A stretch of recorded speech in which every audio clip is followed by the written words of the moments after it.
거봐, 아무도 없잖아. 하지만 우리 모두 똑똑히 봤다니까요? 아직도 겁이 나는지 잠이 라소렐리 곁을 맴돌며 말했다. 아직도 이 근처를 배회하고 있을지 몰라요. 옷 갈아입으러 가기가 무서우니 우리 함께 무용단 휴게실로 가서 성사를 한 뒤에 같이 올라와요. 어린 잠은 애곤을 막아준다는 작은 산호반지를 쓰다듬고 있었다. 라소렐리도 오른손 엄지손가락에 붉은 손톱으로 왼쪽 약지에 낀 성 안드레아 나무 십자가 반지를 매만졌다. 한 유명한 전기작가는 무용수인 라소렐리 양을 이렇게 묘사했다. 라소렐리는 관능적이면서도 기품 있는 아름다운 얼굴에 몸이 버르나무 가지처럼 유연한 훌륭한 무용수이다. 그런 그녀를 사람들은 신의 아름다운 창조물이라고 부른다. 황금빛으로 빛나는 그녀의 순수한 금발은 마치 왕관을 쓴 것처럼 반반한 이마를 덮고 있으며 그 아래로는 에메랄드빛 눈이 반짝인다. 그녀의 머리는 유연하고 긴 목 위에서 고고하고 우아하게 흔들린다. 그녀가 춤을 출 때의 허리 동작은 떨칠 수 없는 우울함의 전율을 온몸에 담은 듯 형용할 수 없을 정도다. 팔을 들어올리고 허리를 굽힌 다음 코르사주를 드러내며 피루에트 동작을 할 때면 매혹적인 여인의 허리선이 도드라지는데 그 모습이 마치 머리를 둔기로 내리치는 듯 뇌세적이다. 둔기로 머리를 내리치는 듯하단 표현은 좀 과한 면이 있긴 하지만 우리들 누구도 라소렐리에 대한 글쓴이의 평가를 나무라지는 못할 것이다. 라소렐리가 다시 어린 무용수들을 향해 말했다. 얘들아, 잘 생각해보렴. 유령이라지만 아무도 그걸 본 사람은 없잖니. 아니에요. 우리가 봤다니까요.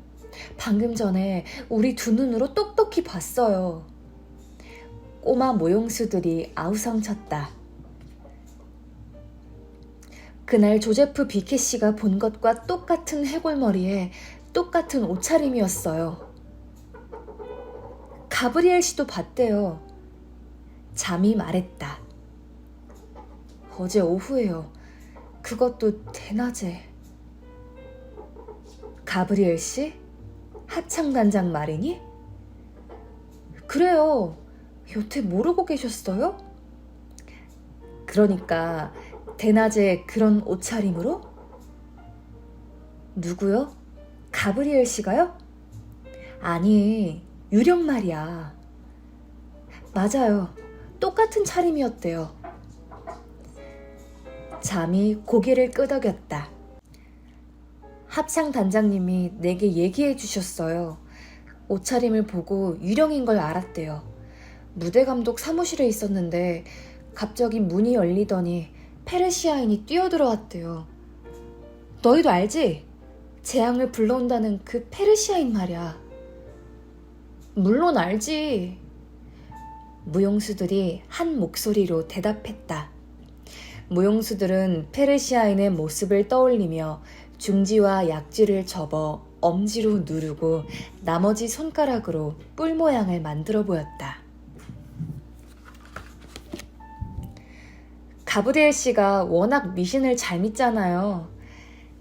잠이 이야기를 이어갔다. 그런데도 워낙 예의 바른 분이라서 평소엔 페르시아인을 보아도 주머니에 손을 넣고 열쇠만 만지작거렸대요. 그런데 그날따라 페르시아인이 느닷없이 나타나는 통에 급히 쇠붙이를 만지러 옷장 쇠자물통 쪽으로 가려다가 그만 못에 걸려서 외투자락이 찢어지고 말았대요. 거기서 벗어나려고 허둥대다 피아노 옆에 칸막이 모서리에 팔뚝이 긁힌 뒤에 얼떨결에 피아노에 몸을 기댔다가 뚜껑이 닫히는 바람에 손가락까지 부러졌다지 뭐예요. 급기야 미친 사람처럼 방을 뛰쳐나오다가 계단에서 발을 헛디뎌 아래층까지 구르고 말았대요. 전 마침 엄마와 함께 그곳을 지나가고 있었는데 깜짝 놀라서 달려가 그를 일으켜 세워주었죠. 온몸이 피투성이인데다 꼴이 말이 아니었어요. 그런데도 그는 우리를 보고 갑자기 웃으면서 소리치는 거예요. 아, 하나님 감사합니다. 이 정도로 끝나서 얼마나 다행인지. 우리가 자초지종을 못자 벌벌 떨며 말하길 페르시아인을 보았을 때 뒤에 유령이 함께 서 있었다는 거예요. 조셉 비케가 보았다는 그 해골머리의 유령이었대요.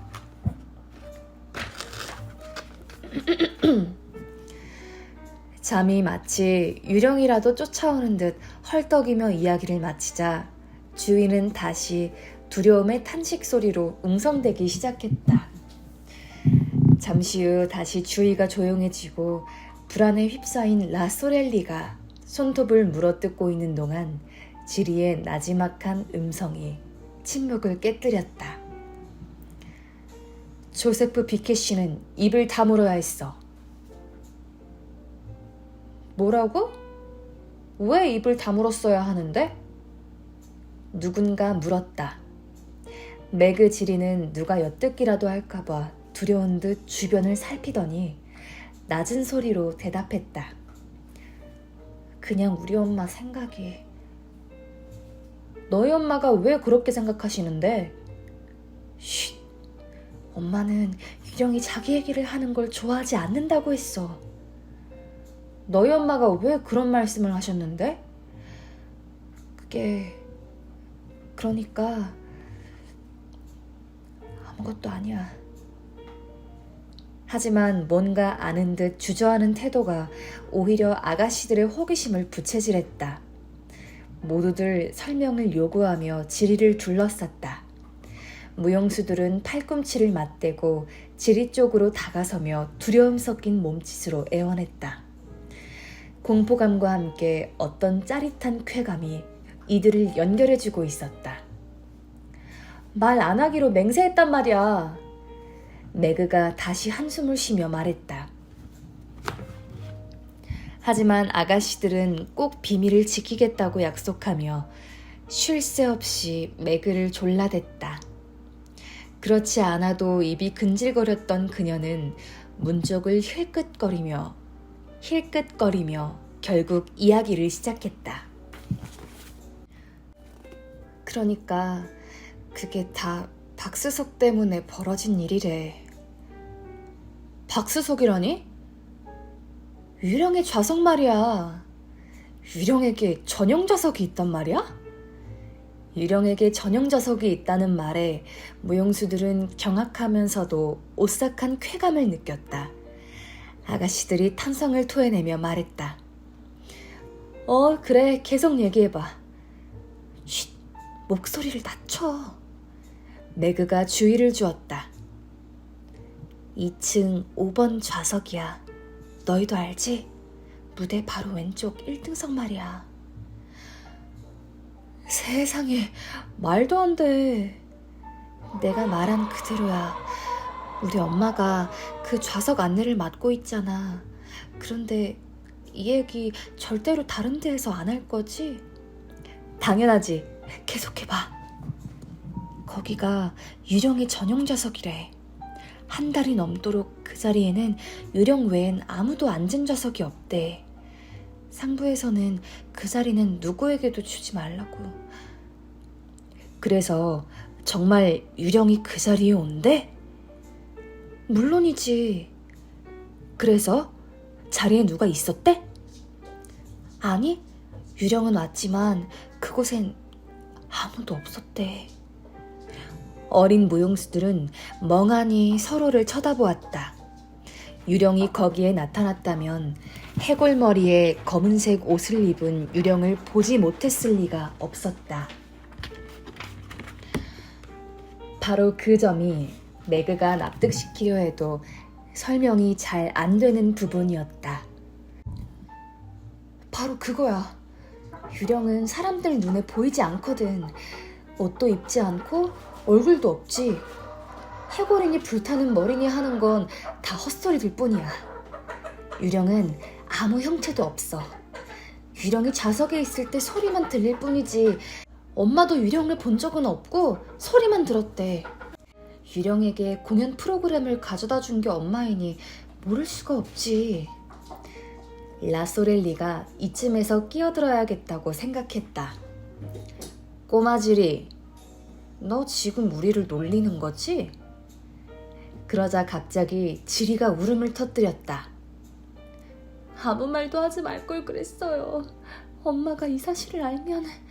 하지만 조셉 비키 씨가 남의 일에 끼어든 건 정말 잘못한 거예요. 그게 결국은 재앙을 가져올 거라고. 어젯밤에도 엄마가 그랬어요. 바로 그때 복도에서 급한 발소리와 함께 가쁜 목소리가 들려왔다. 세실 거기 있니? 엄마 목소리야. 잠이 말했다. 무슨 일이에요? 잠이 달려가 문을 열었다. 남자처럼 건장한 최고의 부인 하나가 대기실 안으로 뛰어들더니 큰 신음소리와 함께 안락의자에 털퍼덕 주저앉았다. 구운 벽돌처럼 붉은 얼굴로 그녀는 겁에 질린 듯 주위를 두리번거렸다.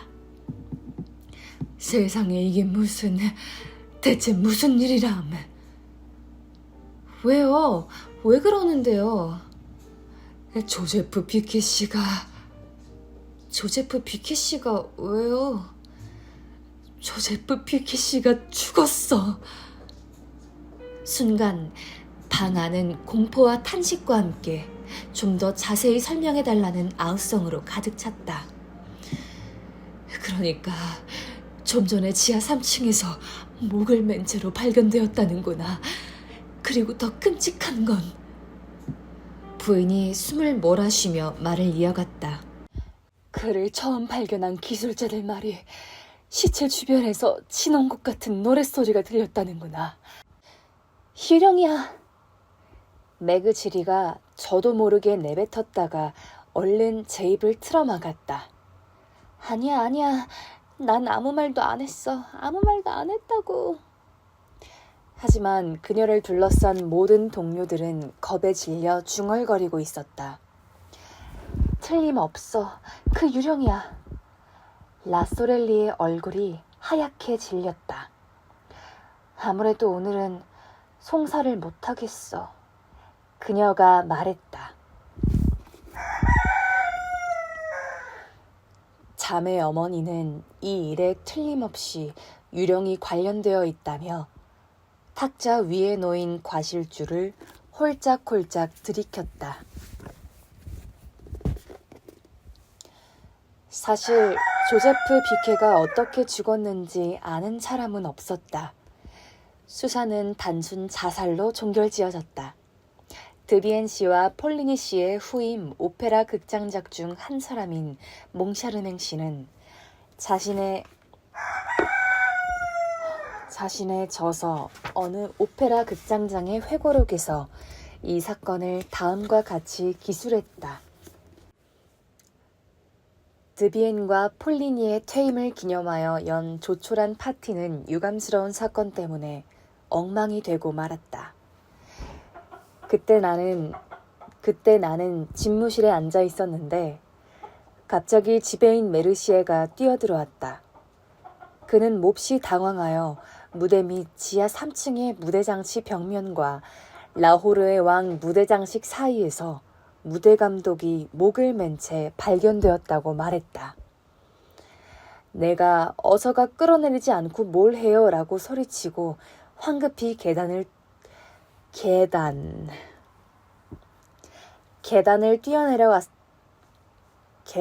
뛰어내려갔을 때 목을 맨 끈은 이미 사라지고 없었다. 몽샤르맹은 그 사건을 단순 자살로 단정했다. 한 남자가 밧줄에 목매달아 죽었고 누군가 시체를 끌어내린 뒤 밧줄이 사라져버린 사건에 대한 그의 설명은 너무나 단순하고도 명료했다. 그의 증언은 다음과 같이 이어진다. 춤 공연 시간이 다가왔고 수석 무용수들과 단원들은 애군을 막는다는 명분으로 서둘러 사건을 수습했다. 물론 무용단원들이 서둘러 사다리를 타고 내려가 재빠르게 시체의 목에 감겨있던 밧줄을 가져갔을 수 있다. 불가능한 일만은 아니다. 하지만 시체가 발견된 장소가 지하 3층이라면 누군가 밧줄로 목적을 이룬 후 다시 가져가 버렸을 가능성이 더 크지 않은가. 나의 이런 생각이 얼마나 타당성이 있는지는 나중에 다시 설명하겠다. 어쨌든 이 불길한 소식은 조세프 뷔케를 사랑했던 오페라 극장 사람들 사이에 빠르게 퍼져나갔다. 대기실은 텅 비었고 어린 무용수들은 겁먹은 양떼처럼 라소렐리에게 바짝 몸을 붙인 채 분홍빛 작은 발을 종종거리며 무용실 휴게실 쪽으로 몰려갔다.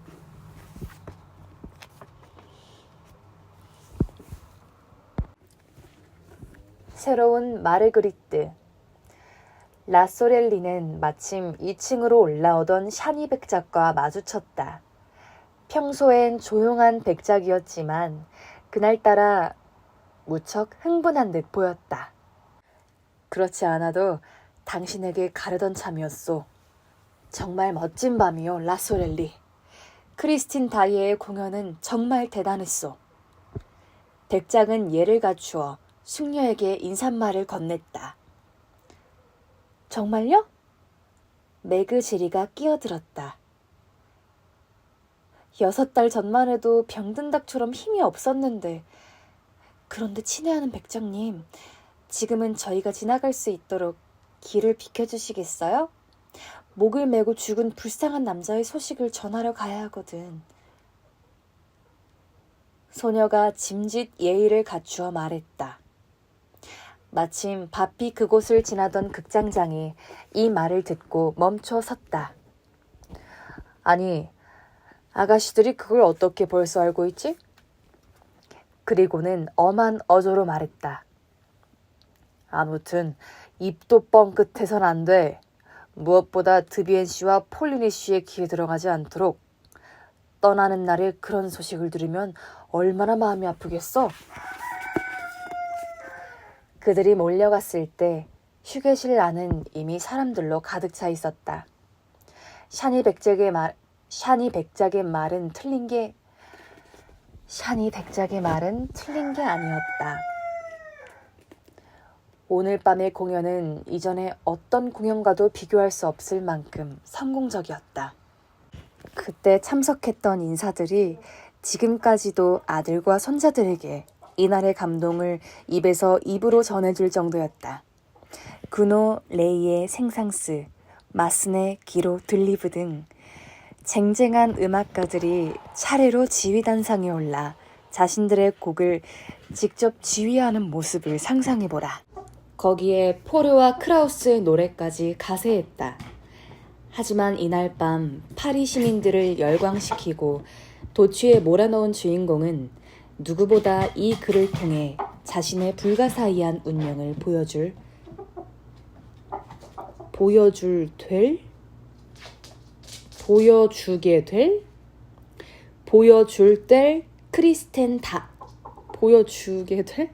보여주게 될 크리스틴 다였다. 군호는 꼭두각시의 장송곡을 지휘했고 레이에는 자신의 아름다운 걸작인 시구르들을, 생상스는 죽음의 무도와 동방의 꿈을, 마스네는 미발표곡인 헝가리 행진곡을 연주했다. 또 기로는 사육제를, 들리브는 실비아에 나오는 느린 왈츠와 코펠리아의 피치카티를 선보였다. 크라우스 양과 드니즈 드 블로프도 각각 시칠리아의 저녁 기도에 나오는 볼레로와 루크레티우스 보르지아에 나오는 축배의 노래를 관객들에게 선사했다. 하지만 이날의 주인공은 뭐니 해도 크리스틴 다이였다. 그녀의 공연은 로미오와 줄리엣의 몇 구절로 시작되었다. 마담 카르발로에 의해 옛 리릭 극장에서 선보인 뒤 코믹 오페라로 각색된 적은 있었지만 이 작품이 정통 오페라로 공연된 것은 이번이 처음이었다. 더구나 군호의 로미오와 줄리엣을 젊은 여가수가 노래한 건 사상 최초였다. 그날 줄리엣으로 등장한 크리스틴 다이의 순수한 영감을 경험하지 못한 사람들은, 천상의 목소리에 전율해보지 못한 사람들은 베로나의 연인의 무덤에서 영혼을 들어올릴 듯한 목소리로 주여 주여 주여 저를 용서하소서 하고 외치는 음성을 듣지 못한 사람들은 두고두고 후회하게 되리라. 하지만 이 모든 것도 파우스트의 감옥 장면이나 마지막 산중창에서 그날 몸이 불편해 참석하지 못한 카를로타를 대신해서 부른 그녀의 초인적인 목소리에 비하면 아무것도 아니었다. 그것은 지금껏 어느 누구도 들어본 적이 없는 목소리였기 때문이다. 이렇게 해서 새로운 마르그리트가 탄생했다. 그것은 이제까지 볼 수 없었던 위대한 빛을 내뿜는 전대미문의 마르그리트였다. 극장 안의 관객들은 말로 형언할 수 없는 목소리에 열광적인 환호를 보냈다. 크리스틴은 감격에 흐느끼다가 다리에 힘이 풀린 나머지 동료들의 팔에 쓰러졌고 그녀를 대기실까지 데려다 주어야 했다. 그녀는 정말 숨이 끊어진 것 같았다. 유명한 평론가인 드부시는 새로운 마르그리트의 탄생이라는 제목의 기사로 그날의 잊지 못할 순간을 기록했다. 뛰어난 심미안을 지닌 그는 그날 저녁 아름답고 감미로운 목소리를 지닌 한 소녀가 오페라의 무대에서 기교를 뛰어넘은 진정성을 보여주었다고 격찬했다. 오페라 애호가들도 누구나 크리스틴이 15살 소녀의 감정을 그대로 표현했다고 인정했다. 피드 씨는 다혜가 표현해낸 감정을 이해하려면 그녀가 이제 막 사랑에 빠졌다고 상상할 수밖에 없다고 했다. 모르긴 몰라도 그런 엄청난 변화의 기적을 만들어낼 수 있는 힘은 사랑밖에 없다. 2년 전 콩세르바투아르 대회에서 크리스틴 다혜는 이미 가능성을 보여주었다. 하지만 지금의 저 경지는 어디에서 나왔을까? 만약 그것이 사랑의 날개를 빌어 하늘에서 내려온 게 아니라면 그것이 지옥에서 올라왔을 것이며 크리스틴이 오프터딩엔의 음유시인처럼 악마와 거래를 한 것이라고 생각할 수밖에 없다. 크리스틴 다혜가 부른 파우스트의 마지막 삼중창을 듣지 못한 사람은 파우스트를 이해하지 못한 것이나 마찬가지다. 영혼을 빨아들일 듯 울리는 목소리와 순수한 영혼이 주는 도취감은 그 끝이 어디인지 알 수 없을 정도다. 오페라의 몇몇 회원들은 항의하기도 했다. 그런 보석 같은 존재를 어떻게 지금껏 숨겨둘 수 있었냐면서. 그때까지 시에벨 역을 주로 맡았던 크리스틴 다혜는 카를로타라는 화려하고 관능적인 마르그리트에 가려져 있었다. 그리고 알 수 없는 이유로 카를로타가 공연에 나오지 못했던 그날 저녁, 스페인 출신의 디바를 위해 준비되었던 공연에 호련히 나타나 최고의 기량을 보여주었던 것이다. 그렇다면 드비엔과 폴리니는 무슨 이유로 애송이 다혜에게 이런 큰 역을 맡겼을까? 그들이 이미 다혜의 숨은 재능을 알고 있었을까? 알았다면 왜 그동안 감추어둔 것일까? 또한 그녀는 여태껏 자신의 재능을 감추고 있었을까? 더욱 이상한 것은 그녀를 가르친 스승이 존재하지 않는다는 것이었다. 그녀는 혼자서 연습했노라고 주장하고 있었으며 모든 것이 수수께끼였다. 샤니 백작은 좌석에서 일어나 청중들의 열광에 함께 환호를 보냈다. 샤니 백작은 당시 41살이었다. 지체 높은 가문 출신에 성품도 좋았다.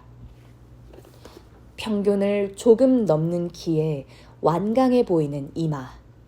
차가운 눈빛을 가졌지만 호감이 가는 얼굴이었다. 그는 여성들에게는 예의 발랐지만 남성들에게는 조금 오만해서 그의 명성을 고깝게 생각하는 사람들도 많았다. 하지만 모든 것을 떠나 그는 선량하고 양심 바른 인물이었다. 필리베르 백작이 세상을 뜬 후 필립은 루이 10세까지 역사를 거슬러 올라가는 프랑스에서 가장 오래되고 명망 높은 가문의 장손이 되었다. 샤니 가문의 재산은 상상을 초월할 정도여서 아버지가 사망한 뒤 막대한 재산을 혼자서 관리한다는 건 결코 쉬운 일이 아니었다. 재산에 대해 말이 나는 것을 싫어한 두 여동생들과 남동생 라울은 마치 장자 상속권이 여전히 있기라도 하듯이 장남인 필립에게 모든 권한을 맡겼다. 한날에 결혼한 두 여동생은 오빠로부터 상속재산이 아닌 지참금 명목의 돈을 받았지만 이마저도 오빠에게 고마워했다. 처녀적 이름이 웨로지 드 라 마르티니에르였던 샤니 백작 부인은 형과 20살 터울인 라울을 낳다가 죽었고 아버지인 노 백작 또한 라울이 12살 때 세상을 등졌다. 필립은 어린 동생의 교육에 헌신적이었다. 처음에는 두 누이의 훌륭한 보살핌을 받던 라울은 이후 브레스트에 사는 해군 장교 미망인인 숙모에게 맡겨졌다. 이곳에서 어린 라울은 바다에 대한 동경을 품게 되었다. 젊은이는 해군 사관 생도로 입교하여 우수한 성적으로 훈련을 마친 뒤 한가롭게 세계 일주 여행을 다니며 보냈으며 집안의 강력한 후원으로 르캥호의 정식 원정대원이 되었다. 그는 곧 3년이나 소식이 끊겨버린 아르투아 탐험대의 생존자를 찾으러 북극으로 떠날 예정이었다. 라울이 한 해를 기다리며 6개월간의 휴가를 즐기는 동안 사교계의 귀부인들은 연약해 보이고 예쁘기만 한 청년이 그런 거친 일을 하게 된 것을 안타까워했다. 이 젊은 해군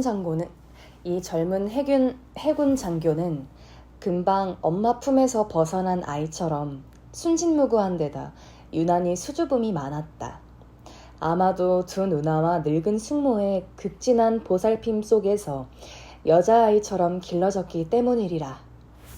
당시 그는 21살의 성인이었지만 황금빛 콧수염과 푸른색의 아름다운 눈, 소녀처럼 부드러운 피부를 가진 탓에 18 소년으로 보였다. 필립은 동생을 각별히 아꼈다.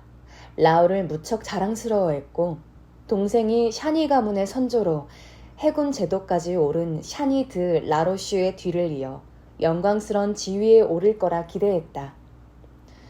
백작은 이번 휴가를 통해 젊은이가 아직 맛보지 못한 파리의 예술적이고도 화려한 생활을 맛보게 해주고 싶었다.